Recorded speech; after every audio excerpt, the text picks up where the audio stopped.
Alma Mater is a major part of the Illinois campus, so much so that she's dressed for different events.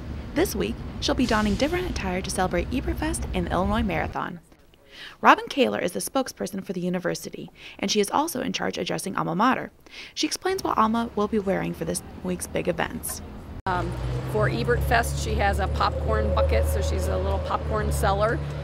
For the Illinois Marathon, she has a race bib, and of course The big attraction during graduation weekend is Alma in her cap and gown.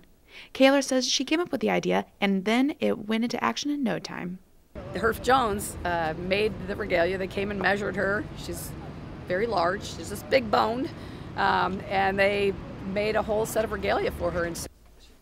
Alma's regalia will include the traditional cap and gown, but she will also have a stole of gratitude that will reflect the sesquicentennial, the same one that will be given to graduates.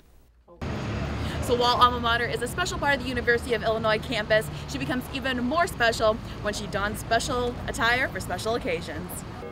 While Eli King is only a sophomore, he's still familiar with what students usually do with Alma over the course of their Illinois career. My experience is you're supposed to take a picture with it the day you get here and the day you graduate.